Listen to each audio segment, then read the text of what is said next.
Buenas tardes y bienvenidos a la entrevista del día, aquí en Lanzarote Televisión. Hoy vamos a hablar de literatura hecha por lanzaroteños, recopilada por lanzaroteños, editadas por lanzaroteños. Vamos a hablar de este libro, de Benito Pérez Armas, Cuentos Canarios. Un autor nacido en Yaiza, pero que se desarrolla mucho, o sobre todo su obra nace más en su periodo tinerfeño, ¿no? De hecho, allí tiene mucho reconocimiento, aquí también, sobre todo en Yaiza, ese salón cultural donde se celebran los plenos, por ejemplo, es el Salón Benito Pérez Armas en Yaiza, pero sí es cierto que vamos a hablar de esta recuperación que hoy nuestro invitado, Alexis de la Cruz, ha hecho. Ha sido, claro, él no quería decir que es el editor, porque editores en este caso son Mario Ferrer y Rubén Acosta por el tema de ediciones remotas, pero sí es cierto que el libro, pues como dice aquí, edición al cuidado de Alexis de la Cruz, porque ha sido el que ha recopilado. Algunos no han sido fáciles, otros son inéditos, o sea que yo creo que hay historias. Vamos a conocer también un poco la figura de este escritor, también político, un hombre yo creo que interesante y del que por lo menos yo creo que, por lo menos yo voy a aprender algo más. Sin más dilación pasamos a hablar con Alexis de la Cruz. Alexis, ¿qué tal? ¿Cómo estás? Buenos días, Andrés. Bien. Muchas gracias por invitarme y sobre todo por ajustarse un poco a mis horarios laborales. Gracias a ti, porque la verdad que sí, ahora en este momento todavía no estás en horario, pero en breve vas a estar en horario de... Sí, hemos tenido que hacer un poco de Tetris hoy aquí para pues cuadrar. Le decimos a los, no sé, a los ávidos lectores de la librería La Madriguera, ¿verdad? Sí, La Madriguera. Ahí que ahora va para allá, que va a abrir. Esto es, lo he dicho en la introducción de aquella manera, es una recopilación de los cuentos Cuentos Canarios de Benito Pérez Armas. En este caso, son todos, cuáles son, porque luego él tiene una parte de novela que si quieres luego hablaremos, y la dificultad que ha tenido también, no sé si hacer esto, porque la gente cree que estas cosas es fácil, pero a lo mejor no tanto. No, esto lleva mucho trabajo. Cuéntanos. Son meses de investigación. Son todos los que yo he podido localizar al menos. Este tipo de escritores de finales del siglo XIX, principios del XX, se prodigaban mucho en la prensa, escribían en muchas cabeceras, a veces es muy difícil controlar incluso todo su recorrido, su trayectoria periodística, pero bueno, son todos los que yo he podido localizar hasta la fecha. De hecho, estuvimos dudando en un momento si titularlo Cuentos Completos, o cuentos, y al final nos decantamos por Cuentos Canarios porque era realmente el título que Benito Pérez Armas él quiso hacer este mismo trabajo un poco antes de morir. Recopilarlo todo. Sí, y además para algo muy bonito, para legárselo a sus hijos en recuerdo de todas sus devociones por la tierra. Entonces, al encontrar esta información ya fue como, tiene que ser este el título, porque a modo de homenaje además es como cumplir su última voluntad, su último deseo, además de un hombre ya moribundo. Y bueno, hay 25 relatos ahí, 9 de los cuales no habían sido recogidos, no es que sean estrictamente inéditos porque aparecieron en la prensa antigua, pero sí es la primera vez que se recogen en forma de libro. Entonces, bueno, uno de los valores principales es ese, y aparte reunir, aglutinar todos los cuentos en un solo volumen, que estaban un poco desperdigados en distintas ediciones, reediciones, y bueno, con este volumen lo pueden leer todo cronológicamente hablando y apreciar toda su trayectoria cuentística desde finales del siglo XIX hasta el primer cuarto del siglo XX. Él fallece en el 37, no sé si en los últimos años ya no produce o... En 1937, sí, en los últimos años se aleja también de la política. Bueno, en 1925 él es realmente su año de edición, porque publica 2 novelas, La vida es juego de naipes y Rosalba. Publica un relato largo también que está recogido aquí, Las lágrimas de Cumella, que no había sido vuelto a reeditar, es una edición de 1925 que nunca había sido recogida de nuevo. Y publica varios cuentos, algunos de los cuales no habían salido nunca, o sea que... Pero bueno, sí que es verdad que a partir de ahí él se difumina un poco a nivel literario, los últimos 10 años, quizá la última década, por lo menos no se sabe nada. Vale, luego vamos a hablar un poco de la vida. En cuanto a los cuentos, me imagino entonces que tu tarea ha sido también mucho de hemeroteca, de tirar, de ir a publicaciones y buscar de... Sí, esto es totalmente un trabajo. Está el ratón de biblioteca y está el topo de hemeroteca, porque hay que escarbar. Hay que escarbar mucho, y yo lo que he hecho es, bueno, yo empecé a leerlo a él, yo conocí algunos de los cuentos, y a finales del año pasado empecé a leer las novelas, porque quería sumergirme a fondo en su obra, bueno, estudiarlo. Empecé a leer las novelas, conseguí las primeras ediciones, yo soy coleccionista además, y las novelas realmente están reeditadas. Existen reediciones más o menos recientes de los 90, en una colección de autores canarios, y Rosalba la reeditó el Cabildo Lanzarote en una edición facsímil muy bonita, en el 95. pero los cuentos realmente sí que estaban... Los que estaban editados eran difíciles de conseguir porque estamos hablando de ediciones póstumas de los años 40, de estas ediciones parciales son las 2 o 3 reediciones de cuentos que hay en antología beben de estas ediciones originales que son ya de por sí difíciles de conseguir. Y luego, bueno, Las lágrimas de Comella, como te he dicho, que no ha sido reeditado desde el 25, y La baja del secreto, que es el primer relato que él publica de manera independiente, es un relato que él publica originalmente en Gente Nueva, en una revista en la que colaboró, de la que llegó a ser director, una revista muy rica a nivel literario, a pesar de su corto periodo de vida. Participaron allí, bueno, está allí Ángel Guerra, está Isaac Viera, están los hermanos Cerolo, está hasta Blas Cabrera Felipe, está por allí aportando artículos de divulgación científica, y se convoca en mayo de 1900 un certamen, la revista convoca un certamen y Benito Pérez Armas se presenta en la categoría de leyenda en prosa con esta Baja del secreto, y gana, y se lo publican de forma independiente una imprenta, una imprenta de Félix Moloney, es una edición de 1900, muy artesanal, papel de prensa, con grapado, muy frágil, y esto tampoco se había vuelto a reeditar, estamos hablando de 122 años, y esos son los relatos que habían salido como volúmenes independientes. Imagínate lo que se quedó en prensa, olvidado, o sea que sí que es una edición que ha habido que ahondar mucho. La verdad que sí, bueno, la labor de investigación en eso es áspera, es ardua, ¿no? Sí. ¿Cuál es el estilo de Benito Pérez Armas? ¿Los cuentos tienen alguna temática? ¿Es costumbrista pero aborda la actualidad o quiere llegar a un tipo de ensayo con profundidad más filosófica o más...? Tiene partes, sí que, hombre, predomina el tema canario, por supuesto. Hay algún cuento que sí que está ambientado como en su etapa de estudiante en la península, por ejemplo, Don Teodosio, un cuento allí de su época estudiante en Salamanca, creo. Pero bueno, predomina la temática canaria, por supuesto. Es costumbrista, es un escritor regionalista que reivindica la identidad canaria, el pasado canario. De hecho, La baja del secreto, por ejemplo, este relato del que te hablo, es una reconstrucción del episodio histórico de la rebelión de los Gomeros contra Hernán Peraza y Beatriz de Bobadilla, ¿no? Y es un cántico a la libertad en los tiempos de la conquista. Tiene un relato también que no había sido publicado tampoco en forma de libro, también de 1925, El último Mensei, que también es un episodio histórico de un último intento de alzamiento que hubo allí en Adeje por parte de los guanches. Ya estaba incluso consumada la conquista, ya Alonso Fernández de Lugo había tomado las islas, digamos, pero aún así hubo un último intento de rebelión de decir, bueno, preferimos hasta morir, sacrificarnos luchando, que someternos al yugo de los tiranos de Castilla, digamos. Sí, ¿no? Sí. No sé si tiene alguna, no sé, porque hasta por Benito Pérez Galdós, Benito Pérez Armas, y no sé si tiene como, ahí, no sé, le veo a porque fue un lanzaroteño, pero también que viajó a la península, que se formó, me decías antes licenciado en Derecho, no sé si tenía esta forma de escribir, tiene como una especie de enciclopedia, como decir, que te cuenta cómo se vivía en aquella época y cómo... Sí, claro, él es un escritor costumbrista que narra el paisaje, la forma de vida de realismo la tipo época. Galdós. Por ejemplo, hay un cuento que es un viaje al Teide que hacen, se titula así, es una excursión, un pateo que hacen él y varios amigos. Y bueno, a medida que ascienden van pasando por caseríos, se detienen a hablar con los viejillos allí. Hay una anécdota muy bonita que es algo que no está recogido aquí porque estrictamente no eran cuentos, es más bien una crónica periodística. Pero él conoce en un momento dado a un anciano, cuando él era joven, conoce a un anciano que se llama el tío Palmero, le llaman, que es un tío que cuando Benito Pérez Armas es joven tenía 103 años. Estamos hablando de un señor que a lo mejor nació a principios del siglo XIX, en 1800 poco.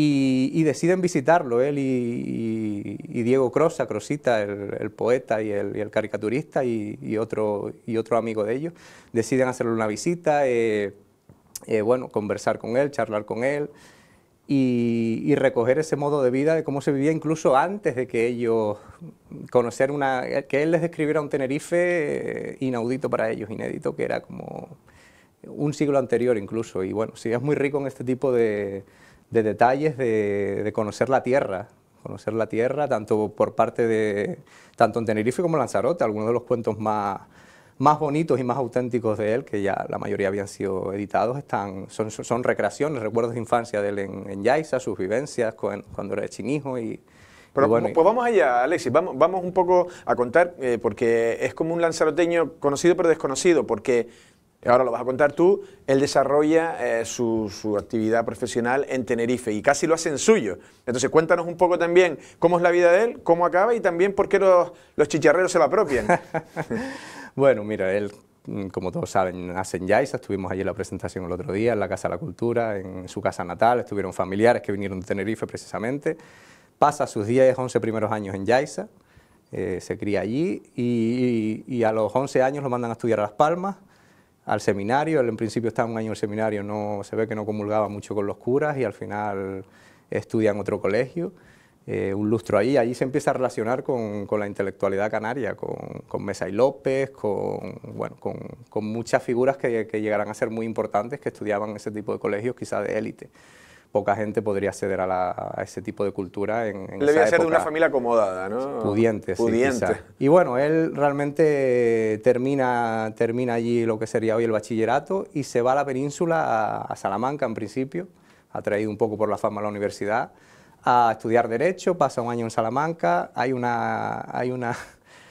él tiene una autobiografía que no llegó a completar, porque solo recoge los primeros años de su vida, que hemos recogido parte ahí, y dice que en Salamanca salió huyendo porque casi se muere de frío. Te imagínate el pelete para un conejero ahí en Salamanca, ¿sabes?, con la nieve. Y bueno, pasa unos meses en Madrid y luego termina finalmente Derecho en Sevilla. Y la intención de él, en realidad, cuando termina la carrera, no era establecerse en Tenerife. Esto fue fortuito, fue fruto del azar. Él lo que quería era volver a Lanzarote a visitar a sus padres, en primer lugar, y luego a opositar, quería hacer unas oposiciones públicas para establecerse en la corte en Madrid.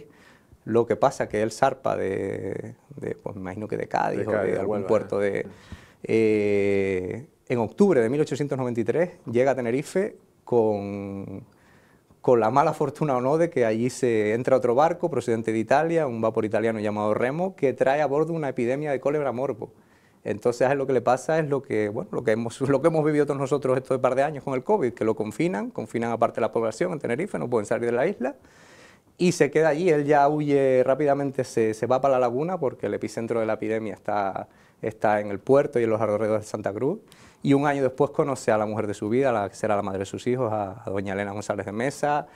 Enseguida nace su primogénito y ya entra muy rápido en política. Él en 1896 sale elegido como diputado provincial por Arrecife. O sea, él luego su carrera profesional también, o sea, su modo de ingresos al final fue la política. Sí, la política, sí. Hay un momento dado, por ejemplo, a nivel cuentístico, que cuando desaparece esta revista, Gente Nueva, en la que él publica más de la mitad de los cuentos que están recogidos ahí, los publica él en Gente Nueva. Y 30 años después, Leoncio Rodríguez le pide un artículo conmemorativo recordando aquella época de Gente Nueva, y él escribe un artículo muy bonito recordando toda esa época, y habla de eso, de que la mayoría de los escritores en ciernes que había ahí optan por otro camino porque no se tienen que ganar el pan, se tienen que buscar las perras. Realmente solo hay pocos autores que continuasen escribiendo, compaginando su labor. Ángel Guerra es uno de ellos, Delgado Barreto también, Manuel Delgado Barreto también compagina política y literatura.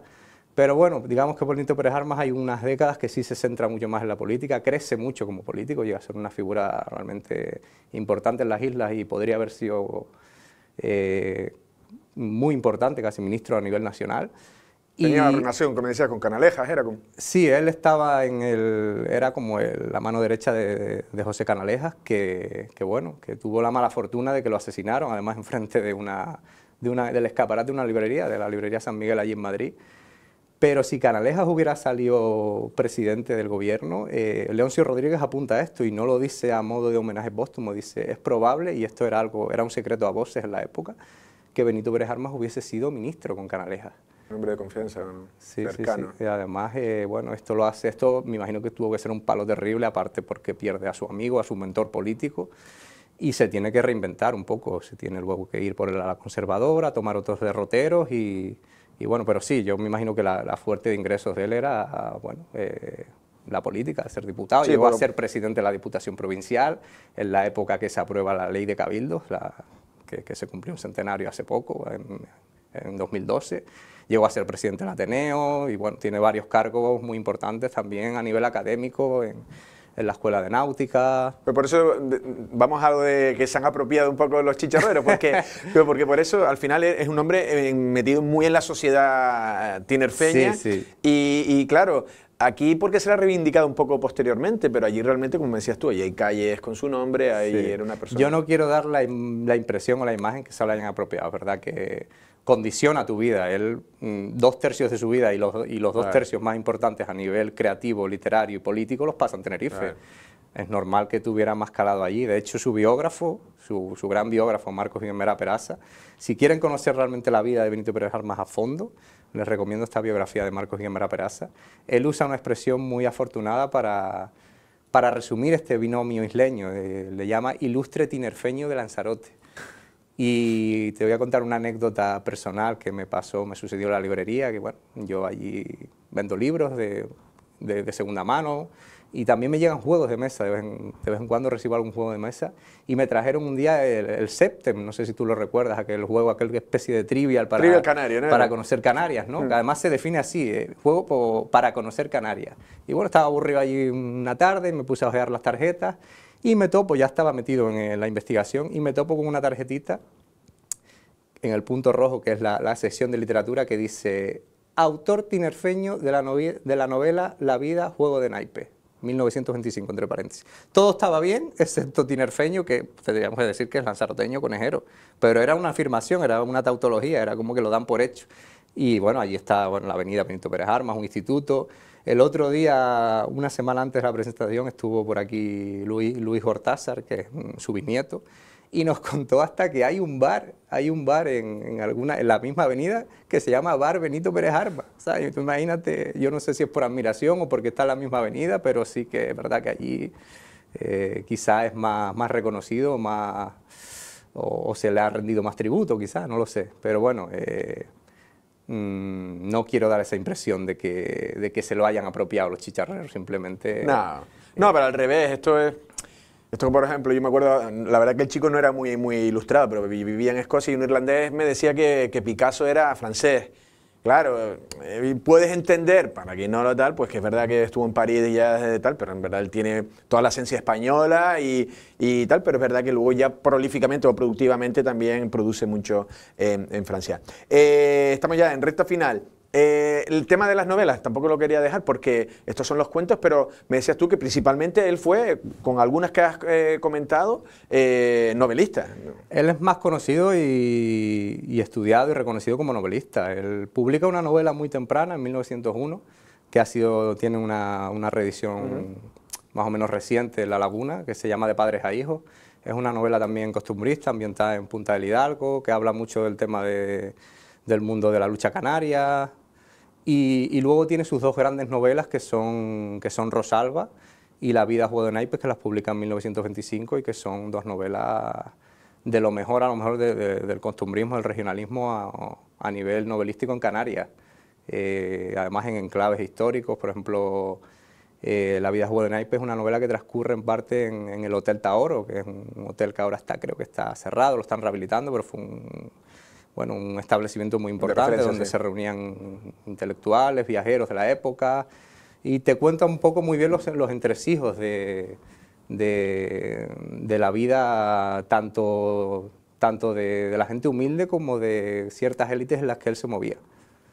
La verdad que era interesante también por eso, ¿no? Por cómo mostraban luego me imagino que quien se lea en este caso esto va a adquirir un poco el concepto canario, va a ser como el Septem, es como aprender de Canarias. Sí, es un recorrido cuentístico por Canarias. La verdad que sí. Nos hemos ido de tiempo, Alexis. Para la gente que lo quiera adquirir, ¿dónde lo puede adquirir? Bueno, yo lo tengo en primicia en mi librería, aquí en La Madriguera. ¿Lo tienes por todos lados puesto ahí? Sí, lo puse ahí que luzca. Y también lo pueden adquirir directamente en la web de Ediciones Remotas, que han sido los que Mario Ferrer y Rubén Acosta, los que han apostado por este proyecto, en su web también, y va a estar distribuido por todas las islas. Yo no sé si ya, pero se va a distribuir a nivel de Canarias. Bueno, lo presentaremos seguramente en Arrecife, y en Tenerife creo que también lo vamos a mover a nivel de presentación. O sea que va a ser un libro que creo que va a tener eco a nivel de todo el archipiélago. No, y que quedará luego también para, como tú has leído, ahora no me acuerdo el autor de biografías de... Esto va a quedar también como en quien quiera ahondar también en la investigación sobre eso, porque has descubierto cosas que estaban ahí ocultas. Para mí la mayor recompensa, aparte de la satisfacción por el libro, que se hayan recuperado cuentos inéditos, que se le haya rendido homenaje a la familia. Ayer me llamó la nieta, Elena Gortázar Pérez Armas, que estuvo allí en la presentación en Yaiza, dijo unas palabras muy emotivas y me llamó personalmente para felicitarme, que habían salido encantados, que qué bonito, que lo hubiese maravillado este homenaje, que él hubiera estado vivo para... Y hay otra descendiente, hay otra nieta de él que se quedó allá porque es muy mayor ya, es una señora nonagenaria, pero que es la única que lo conoció en vida. Entonces también queremos se murió en el 37. Entrevistarla quizá, recoger su testimonio a nivel de tradición oral. Creo que es algo que merecería la pena salvaguardar. No tardes mucho tampoco. No. Espero que no, que vamos en unos meses para allá y que todo salga bien. Antes de irme, y la verdad que lo estoy diciendo, la Madriguera también se ha convertido como en un lugar como visitable dentro de Arrecife. ¿Cuál es el perfil del lector que acude a la tienda? ¿Quién te compra? ¿Qué libros compran? Pues de todo. Hay lectores de bestseller, hay lectores de novela negra, hay lectores exquisitos, por edades también, desde niños que vienen ya solos o con sus padres, ya ellos saben dónde está la sección infantil y se meten allí hasta el fondo y rebuscan allí. Turistas también pasan, bueno, yo creo que... Y luego he tenido, para mí la mayor satisfacción o la mayor alegría que me ha dado abrir la librería es conocer a mucha gente maravillosa, muy culta. Creo que hay mucho talento oculto, latente en esta isla, que está fuera de los circuitos quizá oficiales. Y bueno, yo he tenido la suerte de entablar amistad con artistas. Ayer colgué 2 fotografías, 2 retratos que me hicieron Bárbara Müller, una pintora, que me hizo por el Día del Libro, me hizo allí a vuela pluma un retrato de la Madriguera, pintado así, salgo yo al fondo con témperas, en 15 minutos lo hizo. Y Luis Iriarte, un pintor también que tiene una visión muy peculiar de aquí, me regaló además otro, con el estilo de él. Y entonces lo puse ahí a la entrada y son 2 madrigueras dentro de la madriguera. Entonces es como si entraras en el teatro, dentro del teatro también, como en Shakespeare, ¿no? Y he conocido a muchos pintores, artistas. Creo que se está generando ahí una especie de sinergia que ojalá desemboque en más cositas y en más proyectos. No, la verdad que sí. Por lo menos cuando he ido, te lo decía el otro día que pasaba por allí. Y la verdad que el aspecto, a mí siempre me gusta, por ejemplo, me gustan las casas que tienen el salón, no es decorado, sino con libros, ¿no? Claro, ten en cuenta además... Además que estéticamente es bonito, sino lo que representa, sobre todo si se lo han leído, claro. Esa casa donde está la Madriguera es la casa natal de Leandro Perdomo, también, estamos hablando que es otro de los grandes de las letras canarias. Está la placa allí de su hermano, de Francisco Perdomo Espínola, Pancho Perdomo, el médico. Y bueno, también es un enclave en ese sentido histórico y bueno, la estética también luego, eso es mérito más de mi pareja que mío, que es una decoradora maravillosa. Y yo he tenido la suerte de que han venido el otro día, vino una parejita a sacarse allí una sesión de fotos, ya no es la primera vez. También al poco de abrir vinieron a presentar una colección de faldas para hombres, hasta yo me puse una allí, sacamos fotos, sacamos las sillas a la calle allí peatonal. Y bueno, se ha convertido sí que en un escaparate casi pero a nivel particular, viene la gente, me lo dice, yo no tengo problema, yo encantado. Además también, bueno, ayuda a visibilizar la librería y genial por ese aspecto. Sí, hombre. No, yo digo que además lo que son libros, ¿no? Y la verdad y luego también la oportunidad también de adquirirlos también por unos precios mucho más, porque te lo decía el otro día, el último de Dickens lo quería comprar y casi que dije, bueno, vamos a dejarlo en edición de bolsillo porque mi bolsillo no está para grandes alegrías. En este caso, Alexis, ha sido un verdadero placer que el libro Benito Pérez Armas, Cuentos Canarios, tenga mucho éxito y gracias por acudir a la entrevista de día. Gracias. Igualmente a ti, Andrés, muchísimas gracias. Ya han escuchado a Alexis de la Cruz en este caso, como él dice, no es el autor es Benito Pérez Armas, Cuentos Canarios, pero él se ha encargado, ¿no? Ha coordinado esa recopilación, hasta 9 cuentos que estaban inéditos, de 20 y pico, que ahora no me acuerdo los que ha dicho, y en la que, bueno, pues refleja un poco la obra de un autor, un escritor lanzaroteño, evidentemente afincado en Tenerife desde joven, y como dice, dos terceras partes de su vida las hizo allí, las más prolíficas y más productivas. Por tanto, también algo, pues los tinerfeños también, no es que se hayan, como dice él, no se lo han apropiado, pero sí lo han presumido de él, pues, es decir, que tiene nombres de calles o de bares, como decía, ¿no? Un autor nacido de Yaiza, o sea, salido de Yaiza nacido en 1871, pues estamos hablando también de que Lanzarote da esas pequeñas perlas que uno no sabe ni cómo salen. Nosotros, sin más, nos despedimos. Pasen una feliz tarde.